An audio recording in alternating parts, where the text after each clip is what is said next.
दोस्तों, आज की जो मैं सच्ची घटना आपके सामने लेके आया हूँ, ये घटना जो है यूपी के जौनपुर की है, जहाँ पे एक बेटा अपने माँ-बाप को मारता है और उनके कई टुकड़े करके 5-6 बोरों में भर के नदी के पुल से नीचे फेंक देता है नदी में।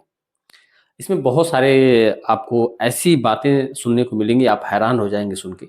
आज की कहानी जो है काफ़ी हैरान कर देने वाली है, काफ़ी दर्दनाक है और आइए शुरू करते हैं।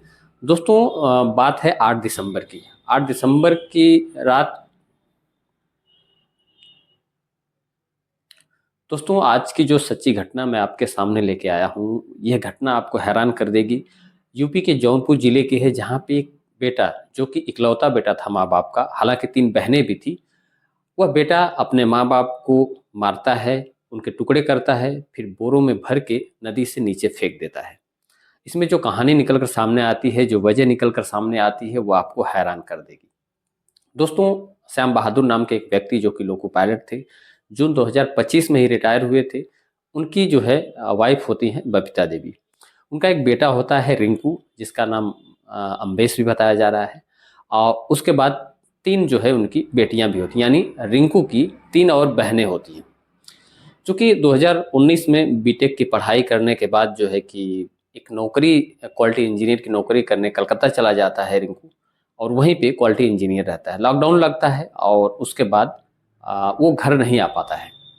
धीरे-धीरे टाइम बीतता है, वहीं पे रहने लगता है। एक महिला होती है जो उसकी मदद करने लगती है और मदद करते-करते उसके बहुत करीब आ जाती है और दोनों एक-दूसरे के करीब आ जाते हैं।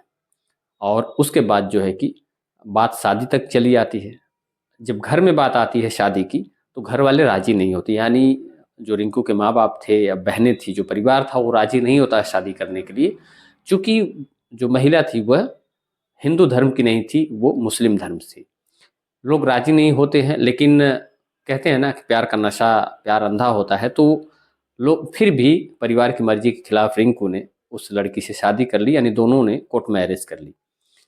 लेकिन घर वाले खिलाफ थे और घर पे उस महिला को आने की इजाज़त नहीं थी। हालाँकि रिंकू जो है घर पे आता और जाता रहता है। फिर उसके बाद बीच में ऐसे आते-जाते जब पिता रिटायर हो जाते हैं, घर पे आके रहने लगते हैं, तो परिवार में बातचीत होने लगती है।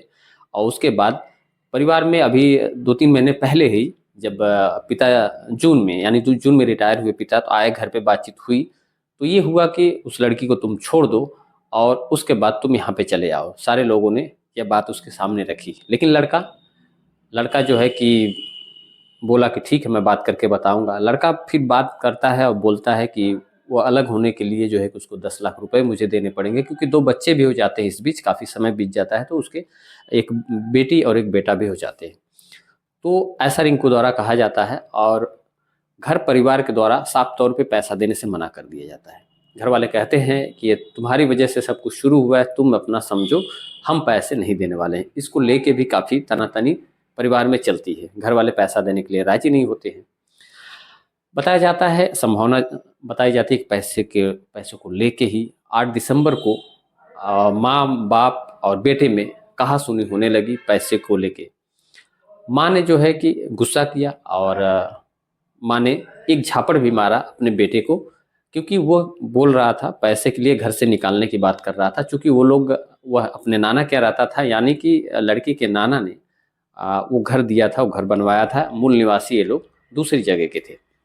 उसके बाद लड़का अपनी माँ को घर से निकालने लगता है, उसको डाँटने लगता है, सबको एक तरीके से माँ के ऊपर हाथ भी, उस धक्का भी दे देता है और एक सिलबट्टे से माँ पे वार भी कर देता है। पिता जो है देखते हैं, वो बीच बचाव में आते हैं और उनको भी वह सिलबट्टे से मार देता है, वो भी गिर जाते हैं।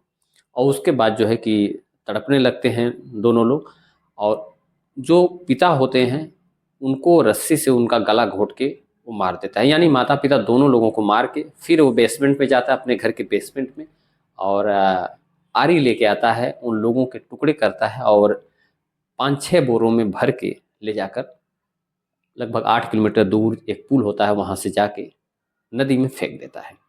फिर घर चला आता है। मोबाइल दोनों लोगों का बंद हो जाता है। उसके बाद जो है कि फिर आके घर देखता है तो एक माँ का हिस्सा, एक शायद पैर का टूटा हुआ हिस्सा, फिर कटा हुआ हिस्सा रहता है, उसको भी ले जाके वो पास की एक नदी में फेंकता है। फिर उसके बाद लोग फ़ोन लगाने लगते हैं, यानी जो श्याम बहादुर हैं उनकी बहन यानी रिंकू की बुआ फ़ोन लगाती हैं, लगभग रोज़ ही बात हो जाया करती है। उसके बाद वो फ़ोन लगाती हैं, स्विच ऑफ आ रहा होता है, 2-3 तक फ़ोन लगाती हैं, स्विच ऑफ आ रहा होता है। फिर रिंकू की बहन जो है कि फ़ोन लगाती है। रिंकू की बहन फ़ोन लगाती है, तब भी नहीं बात होती है। और जब रिंकू से पूछती है कि उनका मोबाइल क्यों ऑफ है, तो रिंकू बोलता है कि वह लोग जो है कि कहीं गुम हो गए हैं, कहीं चले गए हैं, नाराज़ होके मुझसे झगड़ा हो गया था, इसलिए वो लोग लापता हैं। यानी 8 तारीख की ये घटना है और उसके बाद 8, 9, 10, 11 ये 12 तारीख आ जाती है। 12 तारीख को जब रिंकू कहता है कि मैं उनको खोजने के लिए जा रहा हूँ अपनी बहन से, और उसके बाद जो है कि कुछ देर बाद उसका भी मोबाइल स्विच ऑफ हो जाता है। बहन को अटपटा लगता है, जफराबाद थाने जाती है और रिपोर्ट दर्ज कराती है। चूँकि भाई का भी मोबाइल बंद हो गया था और माता-पिता का मोबाइल पहले से ही बंद था, बात नहीं हो पा रही थी।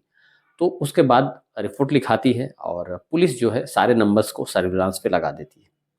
उसके बाद धीरे-धीरे वक़्त गुज़रने लगता है और 15 तारीख को यानी 15 दिसंबर को, इसी 15 दिसंबर को रिंकू का मोबाइल ऑन होता है और सीधा अपनी बहन को कॉल करता है। बहन से पूछता है कि घर पे ताला दूसरा क्यों लगा है? एक मैंने लगाया था, दूसरा तुमने लगाया है क्या? चाबी कहाँ है? बहन बोलती है, हाँ, मैंने लगाया है, मैं चाबी भिजवाती हूँ। उसके बाद सीधा पुलिस जाती है और रिंकू से पूछती है कि भाई तुम्हारा मोबाइल क्यों बंद था? तुम कहाँ थे? तो रिंकू पुलिस को गुमराह करने की कोशिश करने लगता है, बोलता है कि मैं अपने माता-पिता को ढूँढ रहा था। जो लोकेशन वो बताता है, पुलिस जब उसकी डिटेल खंगालती है, तो पुलिस को पता चलता है कि झूठ बोल रहा है। तो पुलिस को कहीं न कहीं शक होता है। अब पुलिस कहीं न कहीं जान जाती है कि इसका कुछ न कुछ इसमें हाथ है, माता-पिता के गायब होने में। उसके बाद पुलिस सख्ती से पूछताछ करती है। आपको पता है कि आजकल पुलिस बहुत एक्टिव है और इतने डिजिटल एविडेंस हैं, इतनी चीज़ें हैं कि कोई अपने गुनाह को नहीं छुपा सकता, बच नहीं सकता, चाहे अपराधी कितना भी क्यों ना शातिर हो। और ये तो एक लड़का था, मामूली पेशेवर अपराधी तो था नहीं। जब पुलिस गहनता से पूछताछ करती है तो जो मामला निकल कर सामने आता है वो सबको हैरान कर देता है। फिर लड़के से पूछती है पुलिस तो लड़का अपनी वो कहानी बताता है। पैसे को लेके बातचीत हुई, उसने 8 तारीख को कैसे-कैसे मारा उन लोगों को, कैसे ले जाकर फेंका। तो उसकी निशानदेही पे पुलिस जो है गोताखोरों के साथ नदी में काफ़ी ढूँढने का प्रयास करती है। कुछ हिस्से मिलते हैं माता-पिता उसके यानी रिंकू के माता-पिता की बॉडी के, और बाकी हिस्से नहीं मिलते हैं। अंदाज़ा ये लगाया जाता है कि मछलियाँ खा गई होंगी। और उसके बाद पुलिस सीन को रिक्रिएट करवाती है। लगभग पुलिस द्वारा जब सीन रिक्रिएट किया जा रहा था उसके घर में, तो लगभग 25 मिनट से आधे घंटे का समय बीतता है। उसमें वो रोता है और सीन रिक्रिएट होने में आधे घंटे का समय बिताता है। तो आप अंदाज़ा लगाइए कि कितनी भयानक उसने अपने माता-पिता को मौत दी। उससे पूछा जाता है कि तुमने ये क्यों किया? तो उसका जवाब होता है कि मुझे खुद नहीं पता मैंने ऐसा क्यों किया और कैसे कर दिया। यानी कि वो रो रहा होता है और उसके बाद उसने गुस्से में आके, आवेश में आके, भावनाओं में बह के, या जो भी आप कहें उसके ऊपर क्या सवार हो गया था, उसने अपने माता-पिता, उन्हीं माता-पिता को मार डाला जिस माता-पिता ने उसको पढ़ाया-लिखाया, बीटेक करवाया, इस काबिल बनाया, और वो इकलौता ही अपने माँ-बाप की सारी दौलत का मालिक था। और साथ ही साथ उसने कई ज़िंदगियाँ तबाह की। एक उसके गलत फैसले ने, जो अब जिससे शादी की थी, 2 बच्चे हैं, उनका भविष्य, और बहनें और माता-पिता तो ख़ैर उस दुनिया में है ही नहीं, अपने खुद जेल के पीछे जाएगा। एक अच्छी खासी ज़िंदगी उसने दाँव पे लगा दी और आज सलाखों के पीछे चला गया।